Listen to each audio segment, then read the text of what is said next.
Hey, what's going on? It's Bill Burr, and it's time for the Monday morning podcast for Monday, September 4th, 2023. What's going on? How are ya? How's it going? Oh, Billy jet lag. Oh, Billy dragging his freckled bottom all across the goddamn world over here. Jesus Christ. I did my show in Dubai, and I have my show in Prague tonight. 16-hour flight. You know what's funny is I actually find flying LA to New York or New York to LA more brutal than literally flying 16 hours. Oh, is that right, Bill? That doesn't make sense. It's 5 hours and change. How would 16 hours be better, right? It's the mindset. You know, when you got to fly 5 hours across the country, 6 hours across the country, it's like, Jesus Christ, here we go, right? Yeah, what the fuck is bing bonging now on these goddamn things? Shut up. Anyway, you know, you're going to get on the plane and you're just going to be awake, you know, unless you take a fucking red eye from LA to New York. Then you sleep on that one, but then you wake up, you feel like you boozed the night before because you don't get 8 hours. You stumble out into a fucking, Uber, a car service, the train or whatever, and I don't take the fucking train because for whatever fucking reason, New York City, New York, concrete jungle where dreams are made of. Fucking subway doesn't go to the airport. All of these people flying in and out of that fucking thing. The fact they came up with this incredible subway system that they've never built subway stops that you got to get on another fucking goddamn fucking train. You know, you already lugged your fucking luggage down the goddamn stairs. You already stood there. You fought off some fucking homeless people or whatever. You get on the fucking train. You got to go through all of Manhattan standing up because it's all fucking crowded. You finally get to the outer boroughs and you get a goddamn seat. And then you got to fucking go back up the stairs. Where the fuck is it? What do I do now? Then I got to go over to here, buy another fucking thing, go back upstairs or down some stairs to get on this fucking thing that the person isn't even driving. I remember when they first tried out that thing over at JFK. Some poor bastard got on it and got killed. And they're like, all right, I guess we got to tighten the screws. Now, no one's died since, but it doesn't make any fucking sense. It makes no goddamn sense to me. So I always do like a car service. And then what ends up happening is you get off the red-eye flight. You fucking groggy. Some guy's holding a sign up for you. You get in the car, and then you immediately get stuck in gridlock traffic trying to get in to the Holland Tunnel, the Lincoln Tunnel, the George Washington Bridge, the Triborough Bridge, the fucking, the other tunnel over there, near where that guy fucking did the headstand and fell off in Saturday Night Fever. Where were you guys? I was looking for yous. Anyway, you know what the lesson in that part of the movie is in Saturday Night Fever when that kid didn't show up for the fight? And where were you guys? I was looking for you. When he said that, he did fucking be like, listen, I backed my fucking car through the goddamn front of the store, the bar, whatever the fuck they were. He did do that. You know? That was something. Okay, but when he gets in there and those guys were calling him a pussy and everything, he'd be like, well, yeah, I am.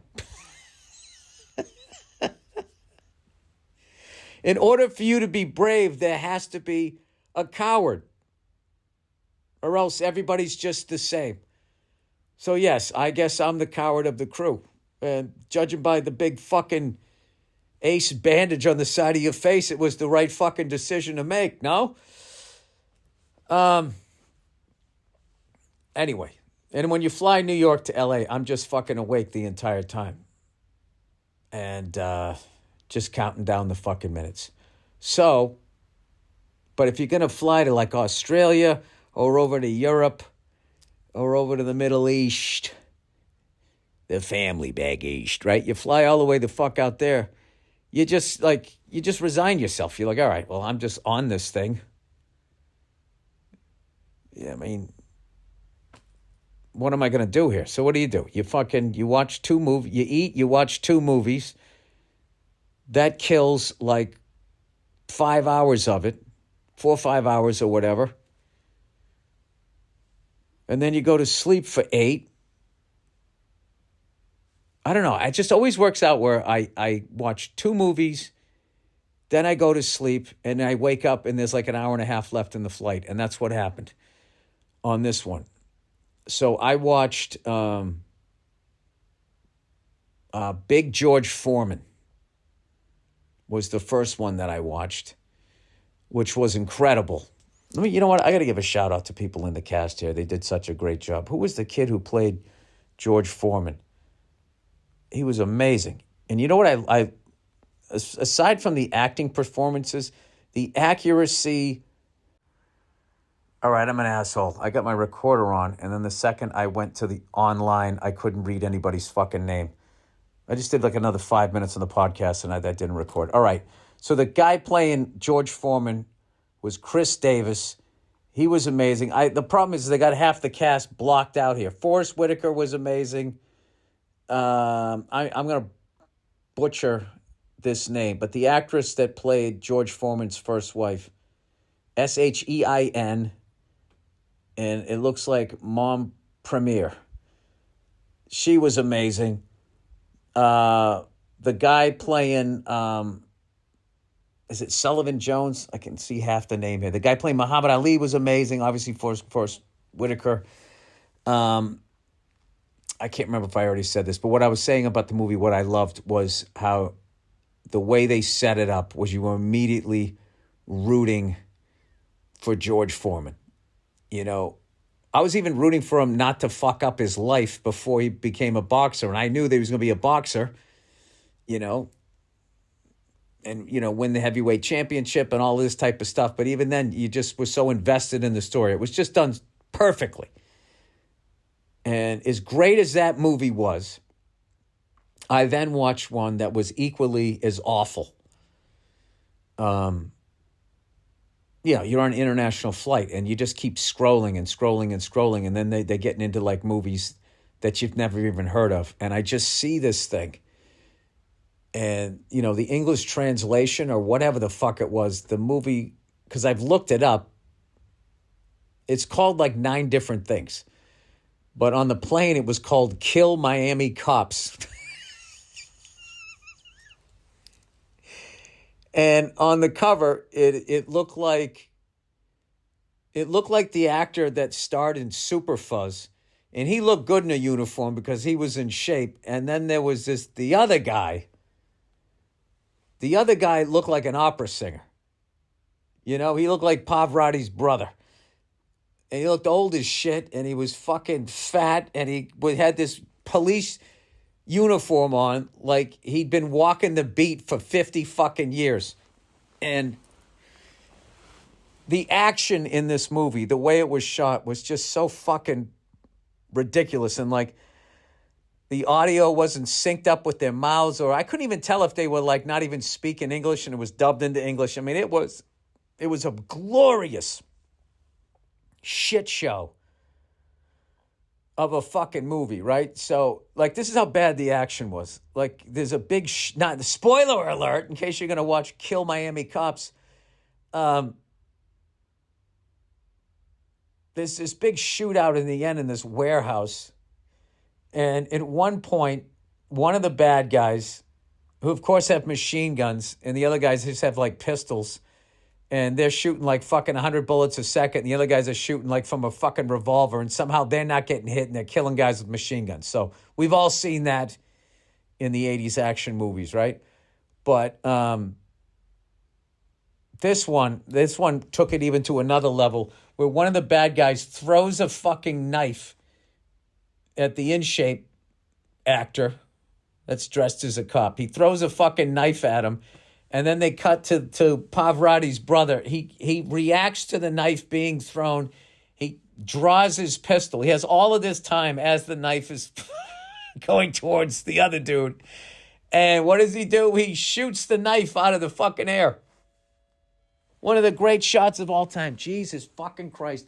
If somebody fucking knocks on my goddamn door again here. Hang on a second. Hang on.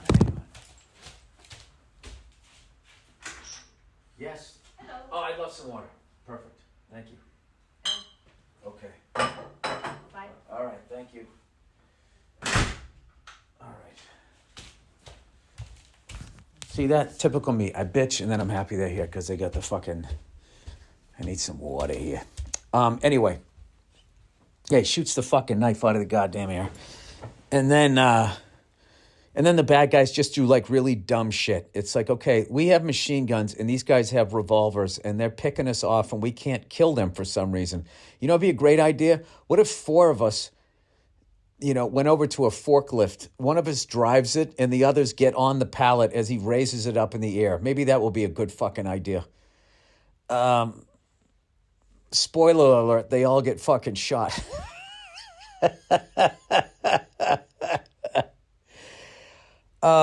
You know what's funny is I actually looked them up and they were ridiculously successful. And the guy I'm making fun of that was overweight was actually an Olympic medal winning swimmer at some point in his life. So the shape that he ended up getting in, because by the end of when I was watching him, his head looked like it was as big as the police car. I couldn't believe he could even get in the fucking thing. So anyway, I looked him up and I learned all this stuff about him and all the success they had, him and that other guy. And I'm guessing either he got so sick of training to be an Olympic athlete, or maybe he got injured or whatever. He was just or he got sick of the Olympic diet and he said, fuck this. He's just one of those guys, when you watch an old movie and you just look at someone, you're like, there's no fucking way that guy's still alive. And I was really surprised. He lived well into his 80s. So I think all that swimming helped him out. Because if he didn't swim and he looked like that and he was eating the food that we have in America, that guy would have dropped around 63. But he lived well into his 80s. So congratulations to him. But it is a fucking... if you just want to sit down and just watch a fucking shit show with a friend of yours that really enjoys a bad movie, I highly recommend Kill Miami Cops or something like that. Miami Cops Die. It didn't even make sense because no cops die. Because I saw the cover and I'm like, wait, are those 2 cops killing Miami cops? Are they bad cops? I don't know. Who knows? That's kind of over here when you travel. And you know what's funny? As far as people, especially here in Europe, is just some of the shit that they wear. Like a New York Yankees hat. It has nothing to do with the Yankees. It has to do, I don't know, about America or something. America, ciao, Bella. Ciao, Bella. I just saw a couple. I think they were speaking German. I was sitting in this cafe, just watching, the whole thing go by, which is what I love to do. And this couple shows up, just total label whores, right? So the woman has on a white Yankee hat, and it's all white. It has nothing to do with the Yankees. It's all white, and the Yankee logo is in gold. And then it said something on the side that was also in gold, like the MLB or something. I don't know what. And then she had a white blazer on. So the cap matched her blazer and then had Chanel glasses, Ciao, right? Remember that? I love that special What's His Face did where he kept going, ciao. That's what I just kept thinking of. And then the other guy, the dude, German guy, had on, I don't know what the fuck he had on, but he had a fucking hat on that had the American flag on it, and it said freedom, and then where the stars would be for the 50 states, it had the Under Armour, what do you call it? The logo. And I just want to be, excuse me, I'm America. What in the fuck does that hat even mean? What are you guys doing right now? But that's one of the things I love going overseas, and you just see like these weird names for movies and these weird interpretations. I mean, we do the same shit to their stuff, but I just don't know because I'm living there. So I'm not acting like we're better or anything. It's just funny to watch. Like I remember being in France one time and I just saw this kid had a shirt and written in English, it just said, Cuba, best. Like I always wondered what Cuban people thought when they would see Americans walking around with like a Che Guevara. Is that how you say his name? Fucking that was the shirt to have as like some white kid in the village. Like, yeah, man, fucking society. And they never realized the irony that this guy was not into capitalism and that his face had somehow become like, like the New York Yankees or like, or you would see like American kids if they were into soccer, you just had a Man United fucking jersey. You didn't. It was just like the default thing. Right, let's get some fish and chips. Man United. Like you don't know anything. King and Queen, fucking Princess Diana. You didn't know fucking anything about it. So anyway, I'm telling this story out of order. I got to tell you about going into Dubai, someplace I never in Abu Dhabi, do. I got to tell you, out of all the fucking places I've been to, and I've been to a lot of them, I don't think I've ever been to a place where I out loud said, I can't fucking believe I'm here as many times as I did when I was there. I had such a great time. The people were amazing. It was hot, okay? It was another level of like hot. It was like 92 or 97 degrees out at night, at like midnight. And like walking down the street, like we landed at night, all of us, and we were like walking down the street and we were like, this is no fucking joke. This is, it affected how everybody just, you have this, it's like you're still walking, but it's almost not walking. It's like you are moving forward, but you are not in a rush. Even though you are, your body just automatically knows that like if I pick up the pace here, I might fucking fall down. And the first night we went down and there was this giant TV screen and we sat outside at this bar and we watched like the end of this soccer game. And I always call it soccer and I always will because it fucking annoys people that aren't in America. Cuba, best soccer. We sat there and I'm smoking a cigar, which is so stupid, 97 degrees out. And I'm like, look at that. That's the fucking Persian Gulf right there. I got to go in it, right? So you know me, I'm terrified of any sort of body of water. So I go over there. I got up to basically my knees, and I took a picture with Nate and Bianca. And at one point, like this thing of water went up, and I went, what the fuck is that? What the fuck is that? I didn't realize Bianca just sort of like splashed the water up to add something to the, young people. They know how to Instagram. And they teased the shit out of me that I got, like, all I was thinking, I didn't think it was a shark. I just thought, like, something just did that, and something wants to eat that, and then something wants to eat that, which at that point I think is a shark as far as the food chain goes. I got to get the fuck out of here. So anyway, I don't think I've ever been so like apprehensive before a goddamn show because they were saying, don't talk about religion and don't make fun of the country. And then there was a couple other things and I was thinking like, it's like, did they watch my tape? Like, what in the fuck? Why am I here? That's what I thought. The meal I ate right before I went over there, I was like, why am I here? The fuck was I thinking coming over here with my bullshit act? Like, and then of course I find out, some of the royals, the people that run the country are going to be there. And I'm going, oh, Jesus Christ. I'm going to get this. This isn't going to be good. And then people going, oh, so and so came over here and they said this and they got in trouble. Da da da da da. Right. So whatever. So right before I go there, right, I'm trying to psych myself up. So we're riding from Dubai over to Abu Dhabi, right? And we're driving down there. And, everybody's kind of like nervous. Like, okay, what can we talk about? What can we not talk about? Da da da da da, right? And then we get there and I walked in the arena and then it just felt like a show, right? And I'm thinking like, I don't want this to be a bunch of expats, right? I don't want to come here and just perform in front of a bunch of white guys that are like fucking, working for banks or something. So I peeked out and I saw a nice mix of people. I saw the bankers, and then I saw the guys with the that onesie thing, whatever they call it, dish dash, whatever they call it, right? Which I swear to God, if I spent one more day there, I would have bought one.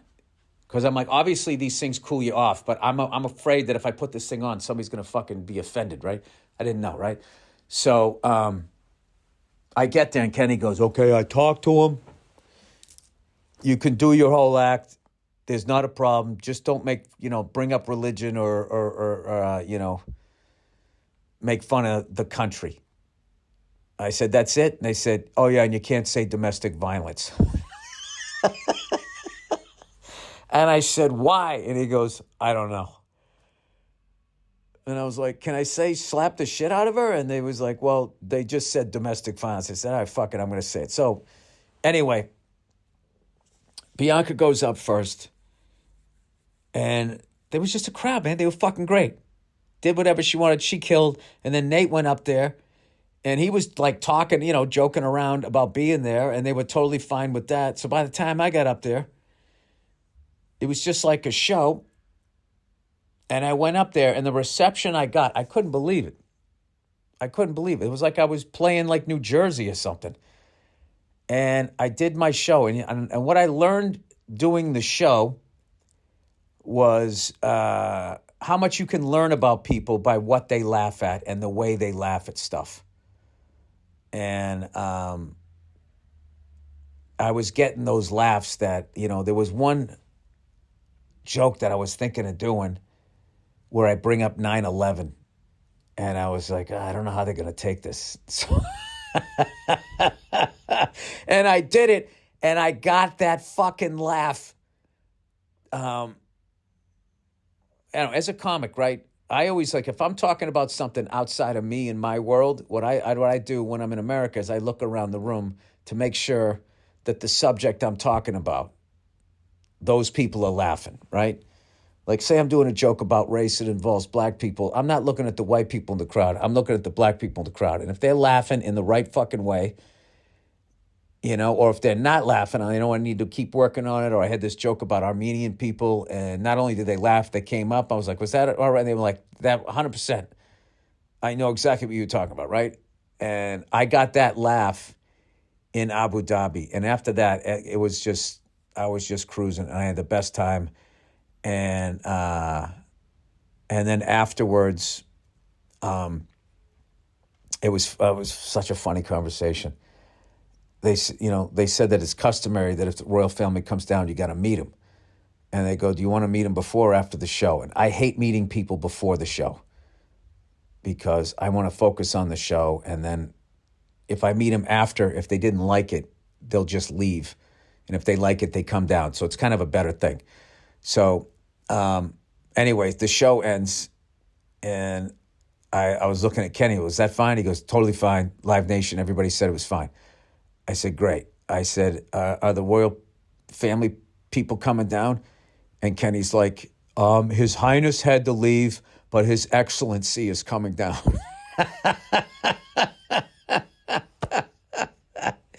So I ended up meeting His Excellency, and he was cool as hell. I said, Your Excellency, it's nice to meet you. And he laughed. He goes, call me. And he said his name, which, my head was spinning at that point. And he was a cool guy. We took pictures and all that type of stuff. And then that was it. The next day we flew out. But the level of relieved that the three of us were And then what was funny was after that, like I heard all these other stories, so and so came here and had to sign something saying they wouldn't say that again. But whatever. They're on their way. That's what I'm gonna say. The crowd is already ready, for stand-up comedy, but like they're on their way. Because I feel like even since the last time whoever played before, they've loosened up even more, and they were totally cool, and the crowd was amazing.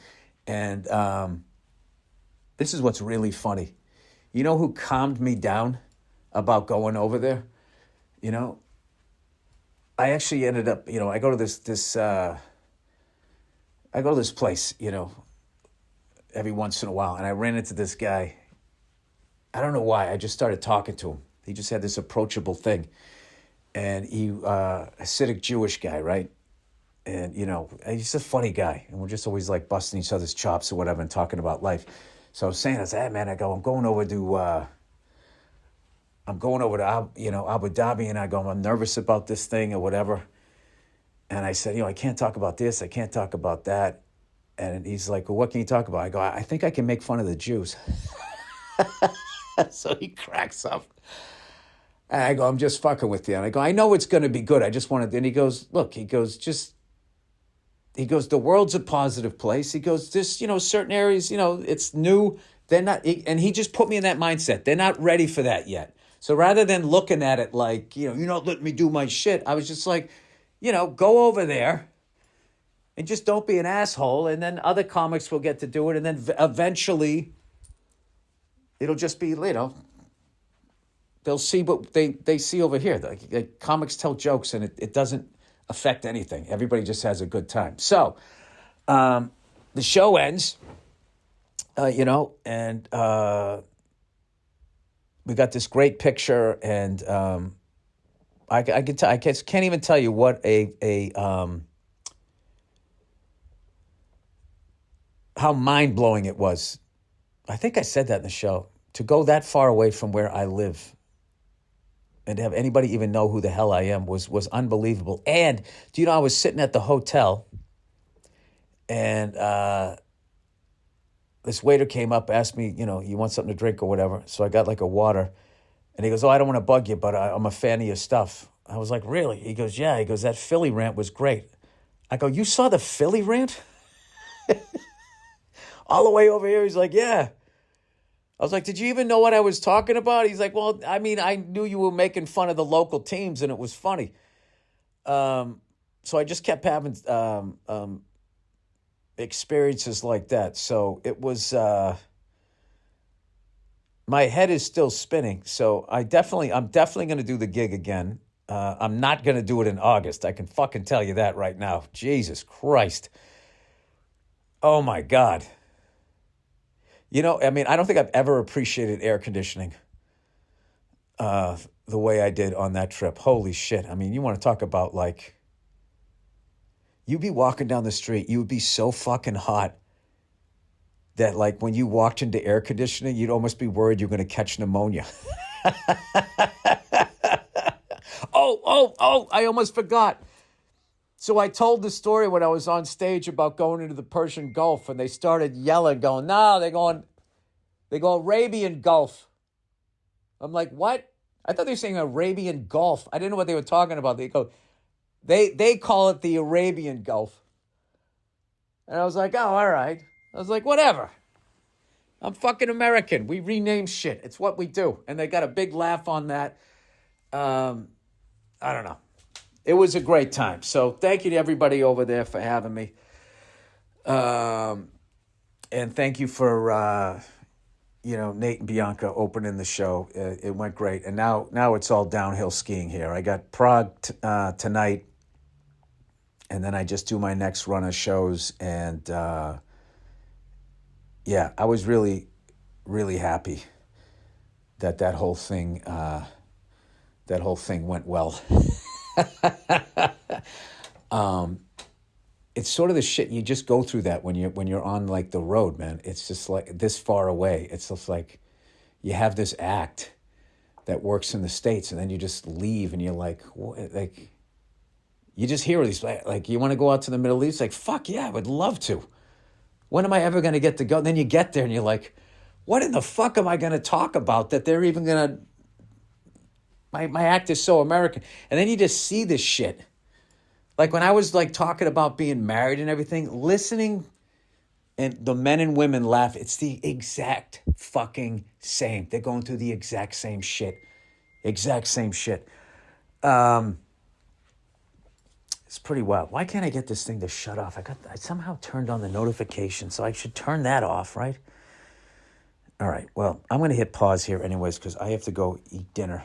It's late here. So once again, thank you to everybody that came out in Abu Dhabi. I could not have had a better time, and really hope it's not a once-in-a-lifetime experience, but it's fun to go someplace that far away and actually connect with people like that. It was pretty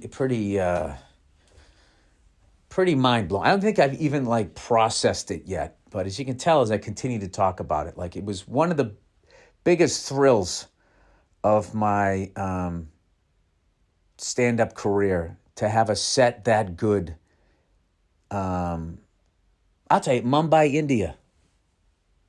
Was that it's right when I went to Mumbai, India, like so much of the crowd was the local stand-up comedians, which is, you know, the highest honor you could get. And I remember afterwards hanging out with them, talking comedy, and they were asking the exact same fucking questions that comedians in the States asked. It was mind-blowing. Fucking mind-blowing. So, I was talking to some people after the show and I was saying like, you know, I want to come back. And they were like, great. And I said, I don't want to come back in the summer, but I love F1 and MotoGP. And they're like, yeah, let's do it. Let's hook it up. So if you missed the show and you're over there, I will definitely be back. And but you will not see me there in August. Oh my God, thank God for that hotel pool. The three of us and Club Soda Kenny, we were just in the fucking pool. It was fucking awesome. The pool was awesome. The hotel was beautiful. But like, it was sort of like the perfect hang. And you know what was good though? What was good is because it was off season, there wasn't a bunch of tourists there. So we could just kind of had the pool mostly to ourselves. That happened to me a long time ago when I went on my honeymoon. I went to the French Riviera. Old Freckles out in front of his skis. Fucking French Riviera, right? And we went to... the fuck was the name of that place? Whatever, I'll remember it later on the podcast. One of those places I always heard about when I was, you know, in like People magazine, when they would show like Mick Jagger and the latest hot chick he was fucking banging, right? Saint-Tropez. They were trying to avoid taxes, exile on Main Street, all of that shit. I went down there and we got there before the, because we were there in April and they were like, the people were telling us, because it was like one road in, and they were like, in 1 month's time, that's going to take about like fucking whatever, like 4 hours to get down that street to come here. And it's just going to be just, and I got to be honest with you, to me, that is not a fucking vacation. It is not a fucking vacation, just walking around, standing in line. That's why I don't do any touristy shit. Although I did in Dubai. I went to the tallest building in the world and this giant mall. They had a fucking full-on aquarium with like sharks and shit and scuba divers. It's fucking wild. So we all went all the way up to the top. And the people there, man, are funny. They're fucking funny. They drive aggressively like New Yorkers, East Coast people, Boston, which, you know, that's how I grew up. So I totally respected that. But then, like, their touristy game was fucking hilarious. Like, after we went upstairs, we came downstairs, and this guy had, like, a camera, and he wanted us to get the touristy picture, you know? And he's like, my friend, sit down. I'm like, no, man, I'm good. He goes, my friend, sit down. And he got, like, really fucking aggressive. And I had to look at him and be like, no. It's fucking funny as hell, man. My friend, I was like, dude, I don't feel like your friend. The way you're talking, that fucking tone, I don't feel like your friend. So, but he's just doing that thing, just the hustle or whatever. But I liked it. It had like a fucking, people were cool, but there was like that East Coast vibe kind of thing that I really liked. So anyway, that's it. So that's Dubai. Now I am in Prague.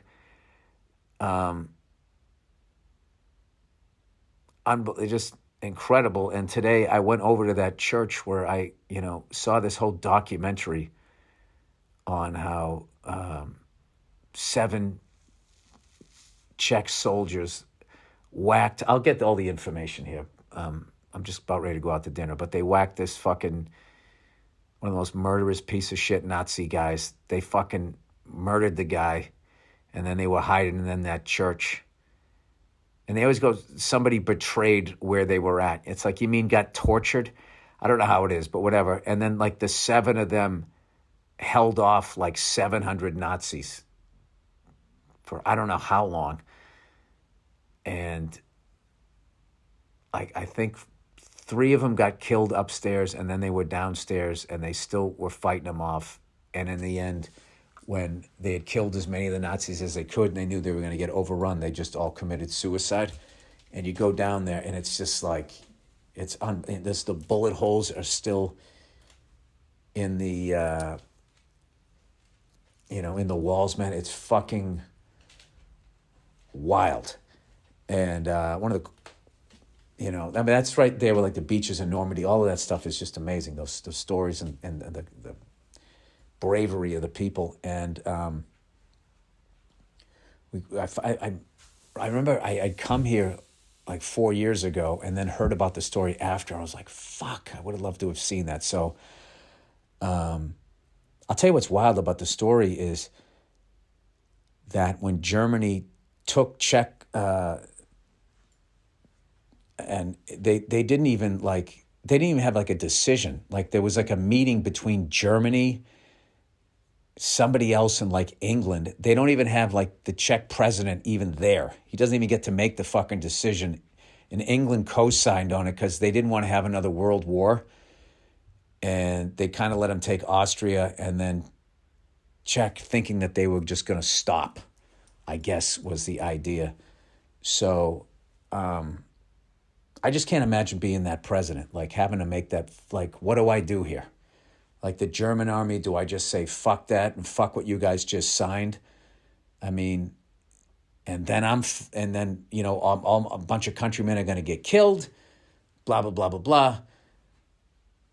Do I agree with this? Like having to make that fucking decision, knowing that no matter which way you go, if you don't say anything, they're going to look at you like you're, you just gave up the country.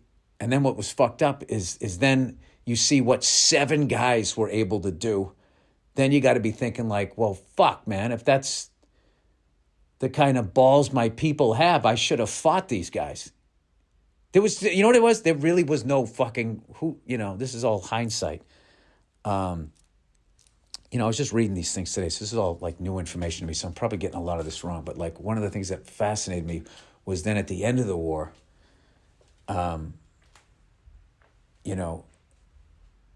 the same people that sold them out to the Germans were now looking at them like, well, you fought on you were part of the German side. And it's like, no, we weren't, you cunt.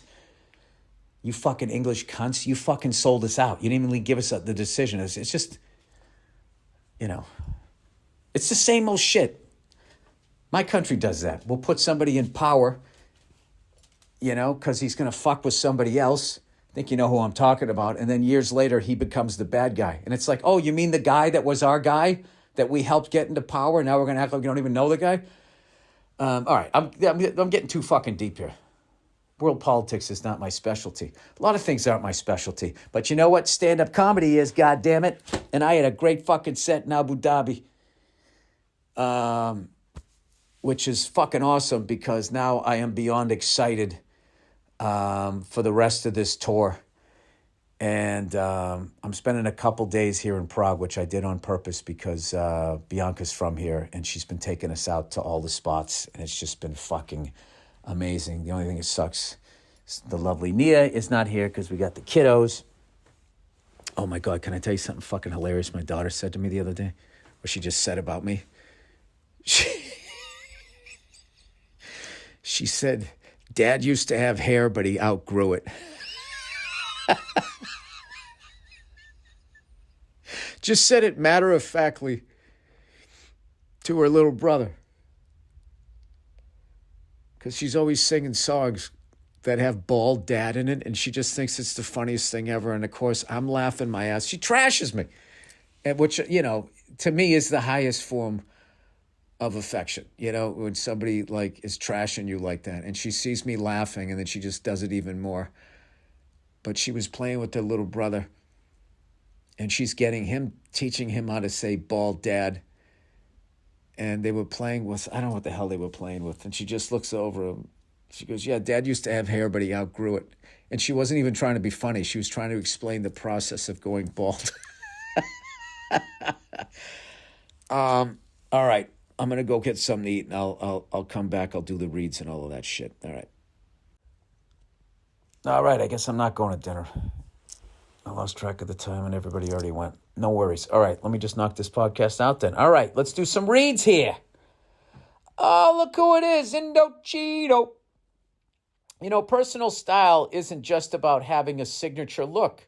You can define your style piece by piece, and fall is the perfect time to add a few new layers to your wardrobe. Elevate your closet with Indochino for custom made-to-measure pieces at an off-the-rack price. This season, Indochino has new colors, fabrics, and styles to choose from classic suits for special occasions to head-turning outerwear for your sidewalk stride. With new colors, fabrics, and outerwear styles, it's easy to create your fall look. Their unique process allows you to choose the exact customizations you want, from buttons and vents to pockets and lapels. You say how you want it, and that's how they'll build it. Submit your measurements online or book a showroom appointment to work with an Indochino expert style guide in person. Blazers, pants, outerwear, and more, designed and made for you. Hundreds of high-quality fabrics to choose from, quality European wools, linen, and cotton in a wide range of colors and patterns. Design a look personalized to your style and all of that shit. All right, here we go. Add fresh layers to your fall style with Indochino. Go to Indochino.com and use the code BURR, B-U-R-R, to get 10% off any purchase of $3.99 or more. That's 10% off at INDOCHINO.com, promo code BURR. Oh, look who it is, everybody. It's old Zip Recruiter. Did you know that if you're an employer who's hiring, the average cost per hire is $4,700? What, are you getting a call, girl? If you're investing that much money into each new hire, you want to get it. You want to get it right. So, what's the most effective way to find the best people for your roles? Zip. Yeah. See for yourself right now. You can try it for free at ZipRecruiter.com/burn. Experience the value ZipRecruiter brings to hiring. ZipRecruiter lets you try before you commit. There's no cost to try. You can post jobs for free so you can see for yourself how effective it is in helping you hire. ZipRecruiter gives you the power to zero in on top talent. Got your eye on an excellent candidate? No problem. It lets you reach out to them. You can easily send candidates you're really interested in a personal invite to apply to help your job stand out amongst the competition. It's simple. Zip helps you get hiring right. 4 to 5 employers who post on ZipRecruiter get a quality candidate within the first day. See for yourself. Go to this exclusive web address to try it for free before you commit. ZipRecruiter.com/burr. Again, that's ZipRecruiter.com/burr. Spell out Burr, B-U-R-R.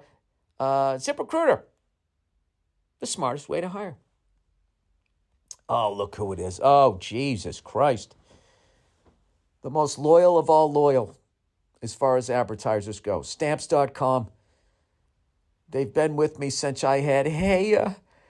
The holiday rush means more mailing and shipping for your business, but it doesn't have to mean more stress.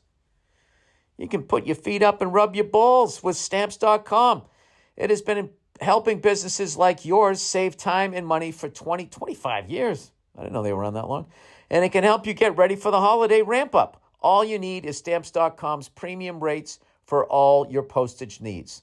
Your own personal post office, wherever you are. With Stamps.com, all you need is a computer and a printer. They even send you a free scale so you have everything you need to get started. And if you sell products online, Stamps.com seamlessly connects with every major marketplace and shopping cart. Premium discounts and supplies at your fingertips. Running low, our shipping and mailing supplies, labels, and even printers from the supply store are available. Get huge carrier discounts up to 84% off USPS and UPS rates to help your bottom line. Plus, Stamps.com automatically tells you your cheapest and fastest shipping options, your postage partner for the last 25 years. Get your business ready for the holiday rush. Get started with Stamps.com today. Sign up with the promo code Burr for a special offer that includes a 4-week trial plus free postage and a free digital scale. No long-term commitment or contracts. Just go to Stamps.com, click the microphone at the top of the homepage, and enter the code Burr. All right, now it is time for your questions and comments. Bill, let the listeners know the Monday morning podcast Live at the Troubadour 3 is up on YouTube. Yes, we filmed it. We did like a 3 camera shoot.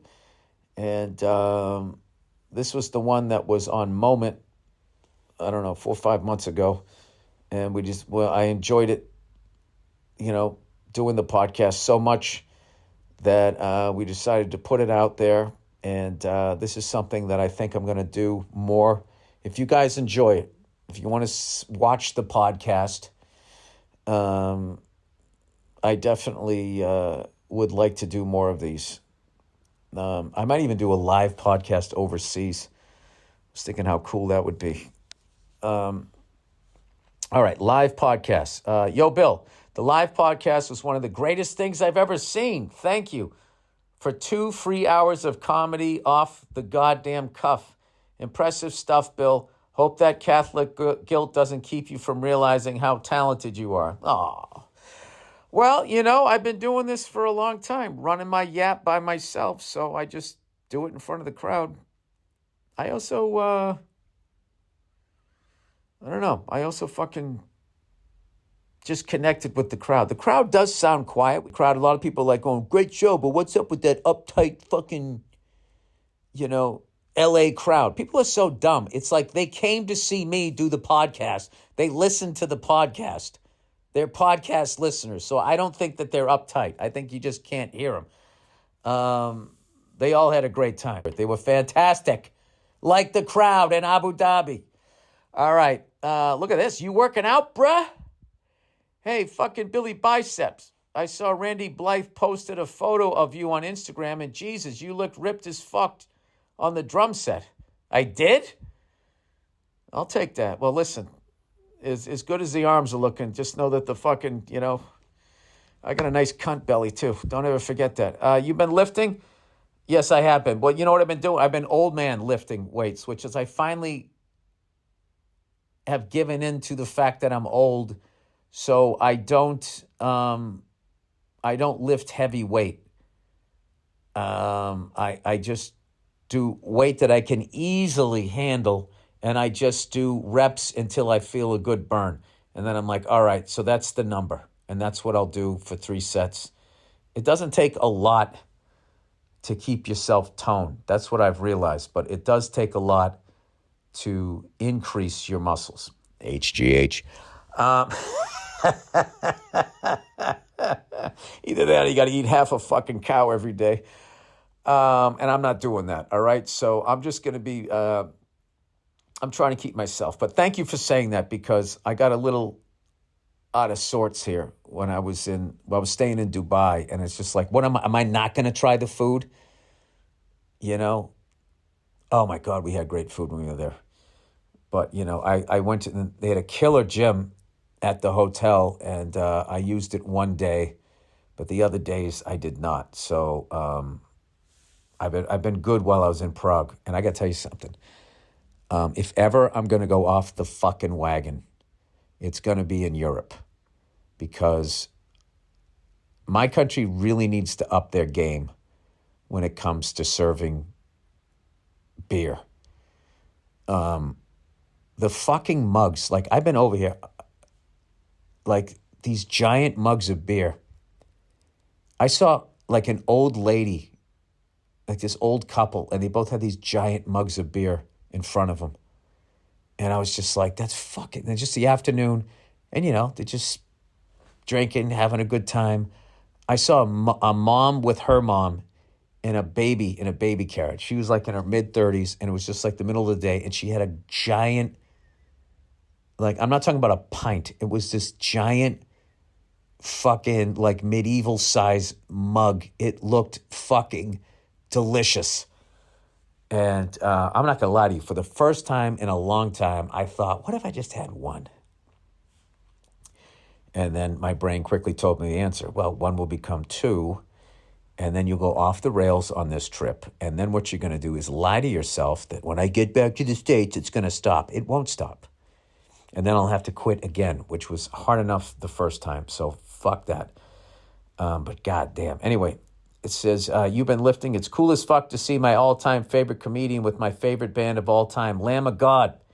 Yes, that was the band I was talking about. I want to be Billy Fancy Pants. But I went down, and once Chris Adler, who I'm also a huge, huge fan of,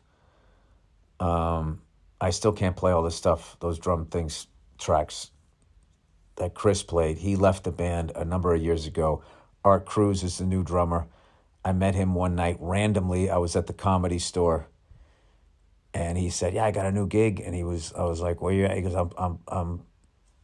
I got the Lamb of God gig. I'm like, "Oh, it's amazing." So whatever. He let me come down. I watched him play sound check in this fucking amazing venue. I want to do a show there.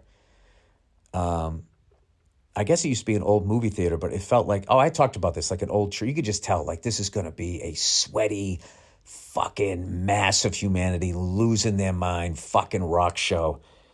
You just knew. You just knew. You could feel it. And but I got to watch them do sound check, and I hung out with some of the guys, got some coffee. I had a great time. Anyway, how was the show? I didn't see the show. The guy says, I've been so busy lately, I didn't even know they were playing Riverside. I always go to their shows when they are in Southern California. Randy's Instagram post mentioned you jammed a couple tunes with them on the drums. No, I went up and I played a little bit.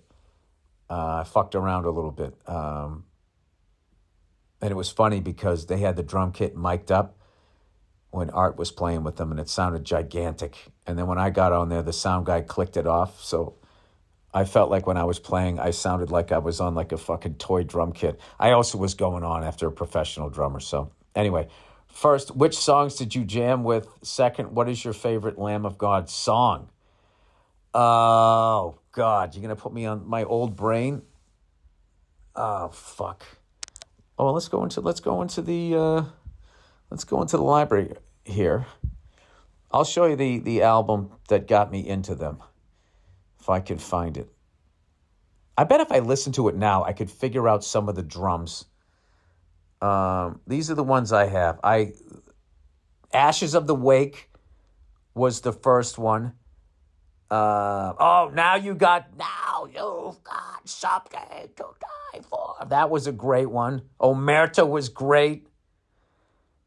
That was 2004, and that's where I was mentally when that shit came out. So I've been on like a jazz kick lately. 2006 Sacrament, that's one. And then the last album I bought from them was the self-titled one in 2020. I can't play any of that shit, but if you want to get into my library here, the last couple of things that I downloaded was this band called The Pretty Things, Parachute, The Best of Sam Cooke, and Joe Henderson, Power to the People, which I think has Al Foster on drums, who played with Miles Davis. That's how I know about him.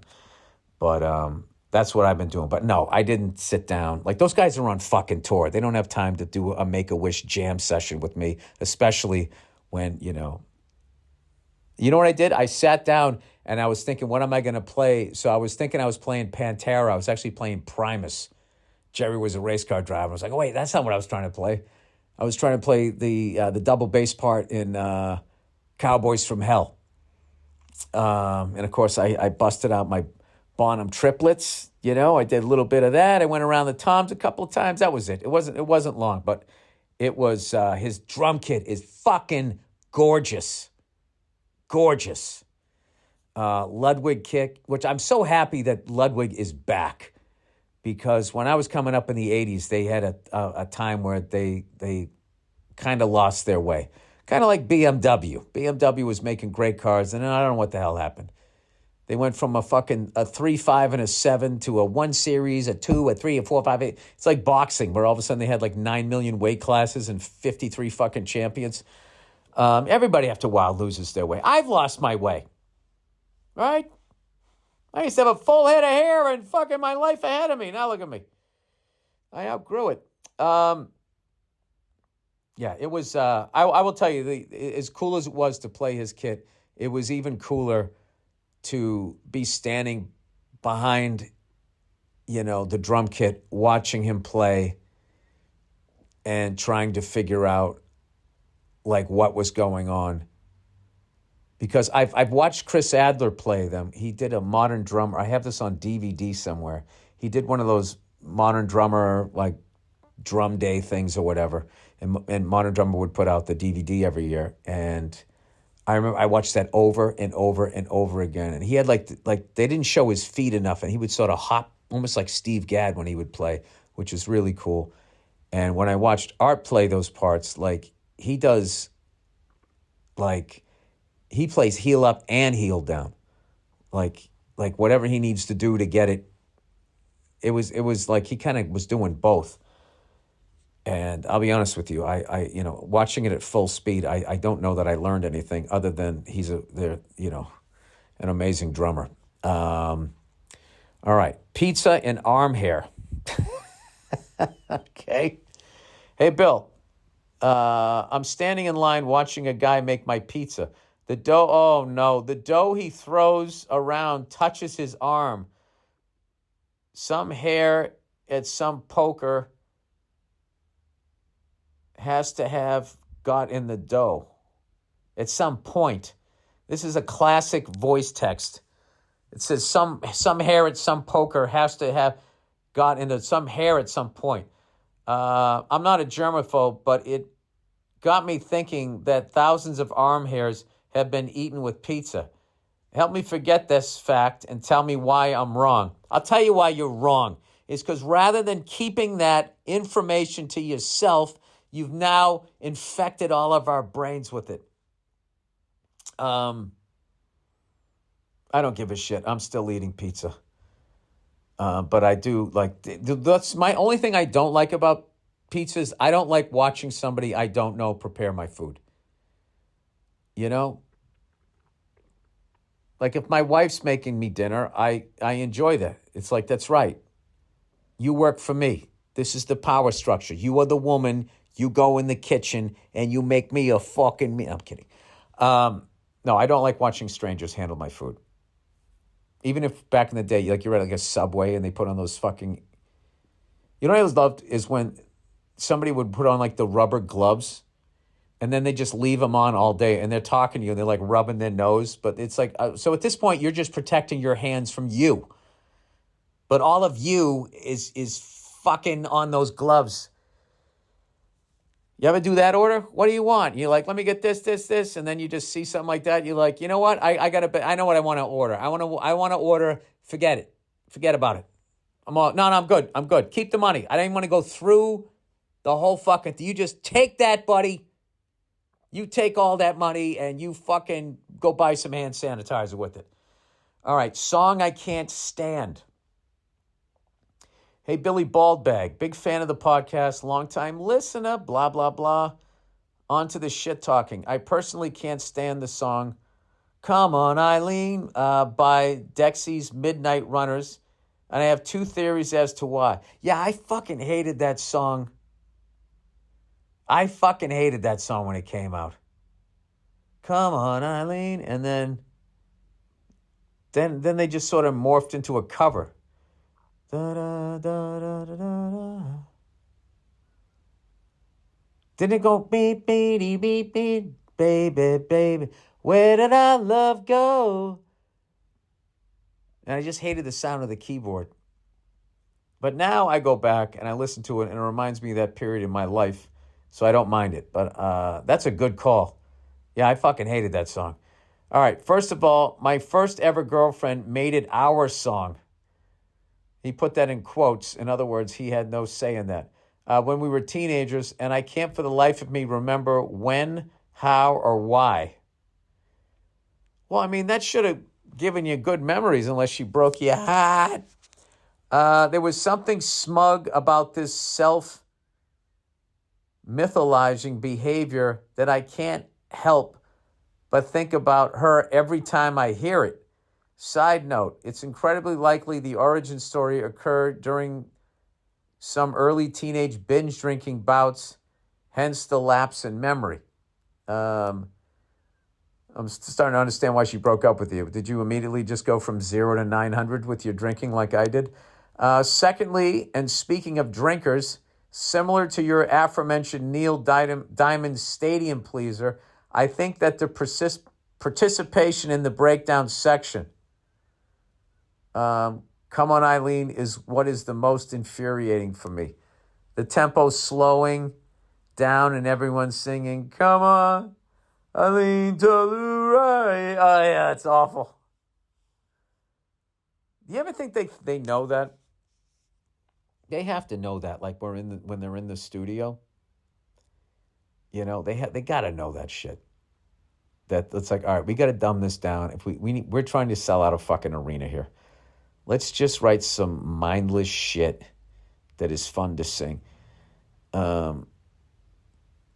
I just remember too, like the lead singer looked like a street person. He looked like he was homeless. That was another thing that I didn't like. I liked like fucking, I hated myself growing up. So I liked seeing rock stars that made me want to be them. So maybe when I saw that guy, he looked like a brunette me. I don't know. Who knows? But God bless them. They wrote a hit and they're still living off of it. God willing. He goes, the tempo's slowing down and everyone's singing, come on, Eileen, and banging their fists against the bar like they're suddenly committed to living in the musical universe and ready to break into song at a moment's notice. Yeah, that was like the Moni. Get laid, get fucked. Fucking acid wash jeans. Oh, God, those were such lonely years for me.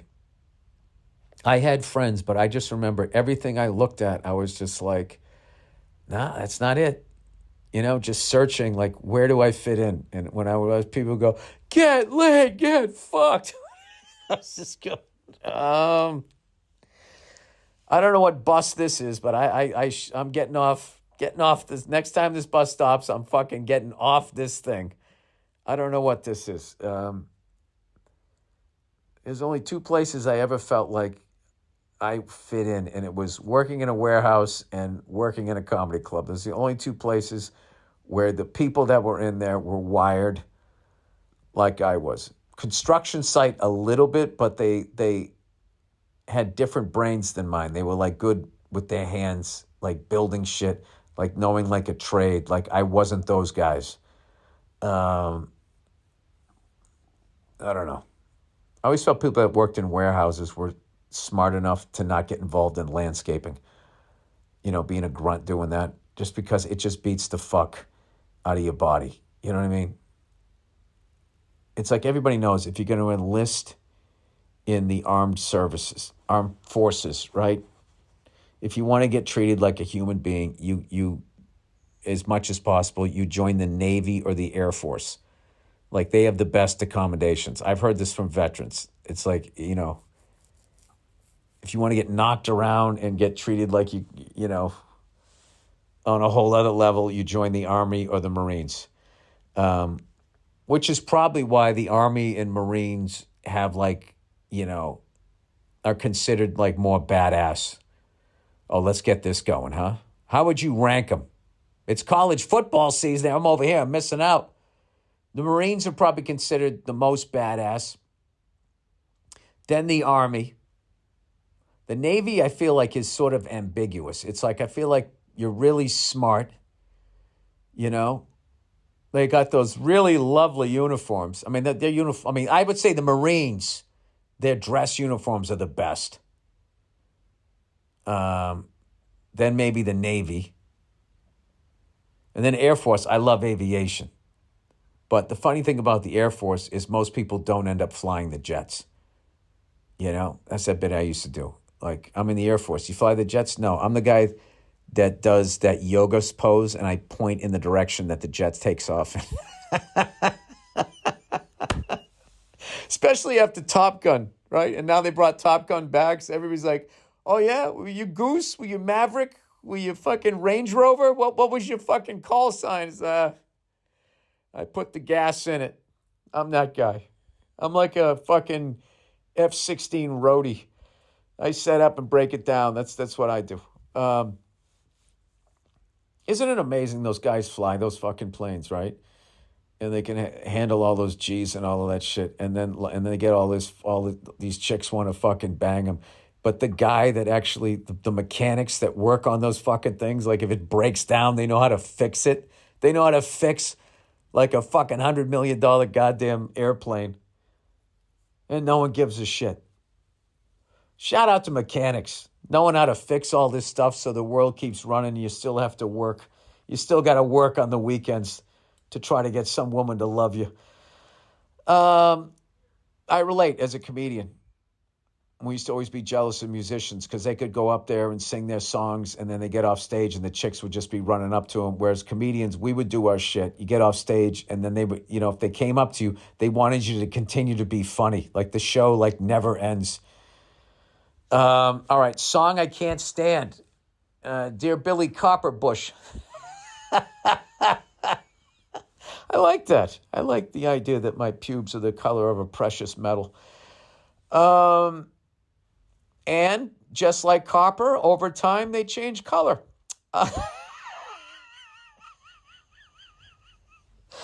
Love the podcast and all that you do. You've been talking the past few podcasts about songs you can't stand. And for me, it's got to be Africa by Toto. Oh, I can't co-sign on that. I love that band and I love that song. Even though I have no idea what he's saying. That guy, what a fucking voice. You know what's funny? He was just asked to leave the band. They didn't care. He was such a good singer. They just, listen, man, you're doing too much blow. You got to fucking chill out here. Then, hey, fucking something down in Africa. I have no idea what he says. Crush that song at the goddamn Comedy Jam. Big J sang the fucking hell out of that. Fucking killed it. If you ever see Big J on the Comedy Jam, go there. I saw him sing another song. Oh, what the fuck was the song? Hey, say it ain't so. He had the whole place singing it. All right. I'm 23 and regularly go out to college bars where that song is played. Africa is played pretty much every night. All right. I don't want to hear that song every night. And while everyone in the room is screaming the words at the top of their lungs, my blood starts to boil to the point of wanting to commit a hate crime. I know what you're saying. I think sports is the only time where I feel like I want to be part of the crowd. Where every time else when I just see, everybody just losing their mind about a song. Yeah, it's weird how those old songs are catching on. I went to a USC basketball game and they had that Journey song on. Don't Stop Believing. And these kids were losing their fucking minds. Now, it didn't bother me because as an old guy, I thought it was like, oh my God, like, this is cool that these young kids think anything that came out in my generation. That was a little before my teenage years when that came out. Anyway, the guy says, hand down, that has to be the gayest song released by a rock band in the 80s. Would you agree? No. No. All right, if not, what are some of the other gay rock songs released from that era? Thanks and go fuck yourself. I gotta think. Well, you know what was funny? Was a lot of the songs that when I was a kid and I was listening to metal, so I don't like that song's gay, right? And then meanwhile, I would watch a guy in full makeup, essentially dressed like a woman. But there was guitar. And to me, that song has balls, right? So, I mean, if you saw some of the shit I was listening to, and it was considered metal, and it was like, and you go back and you watch it, and you're like going, oh my God, this is like Rocky Horror Picture Show, which I've never seen, but I don't know. What are some of the lame rock songs? I guess you're not supposed to say gay anymore, right? You're supposed to use it like that. Knock It Off. Remember that? This always happens to me with music. Why can't I fucking remember? I'm going to get one. All right, I'm just going to start naming songs that I liked that were a little out of my wheelhouse. That one band, one of the, she's a beauty, she's one in a million girls. Remember that rock that wasn't like hard rock? It was pop. Like, what was the other guy? Our love's in jeopardy, baby. I fucking love that song. 8675309. Like, whatever that was. That part of rock. God damn it. You know what? You caught me. I'll answer this on the next one. I would say like any of those ballads that were like say like REO's Speedwagon, or that Come On Arrivato, Mr. Roboto, like Styx, right? Like, those were bands, like, it's like, what the fuck are you guys doing? Are you a rock band? Or are you trying to be more like, rock opera? Like, I don't know what the fuck is going on. Like, I could never, like, I always find with those bands, their early shit. It's like their early shit it had balls to it. And then at some point, the lead singer, the guy that plays piano, that fucking guy, which is just not rock, man. There's no keyboards in rock, man. There was all of that shit. Like, once that guy's ego, like, took over, he got big enough, and then all of a sudden he starts calling the shots, But that didn't always, that wasn't always a bad thing. Because early Journey was like, actually, I think they were like more like a prog rock band. And then when Steve Perry got in, he took them in this different direction, but then they made all these great songs. So there's no, you know what, people, there are no absolutes. But, fuck. It's such a good question. I know there's so many of these songs when I was growing up, but now I like most of them I like now. Like, I remember I hated Culture Club. I couldn't relate to the music at all. I was weirded out that there was some dude dressed like a woman. Like Boy George could have dressed the exact same fucking way, except have an electric guitar and had some fucking heavy riffs, and I'd be like, fucking Boy George rocks. Like, it was so fucking stupid, right? But I was stupid. I was dumb back then. Now, I listen to Boy George. I got two right here. How about this? Songs that you used to think were lame, and then you go back and listen to them, you're like, oh, that's actually really good. I would say Boy George and Simply Red. When I was fucking growing up, I was like, man, fuck those bands. Fuck those bands. That's fucking lame. I ain't fucking listening to that fucking bullshit. Now listen to the guy Simply Red. I'm like, that guy's voice is fucking unbelievable. And then that song, Do You Really Want to Hurt Me? It used to drive me up the fucking wall. And now I listen to it, I'm like, the fucking drum groove on this is fucking insane. It's amazing. And then also this is sort of like blending genres. This is actually really high-level pop music here. What the fuck was wrong with me? Dude, the amount of makeup, by the way, sold in the 80s, that has to be the best era ever. It was like everyone was wearing it. Prince was wearing it.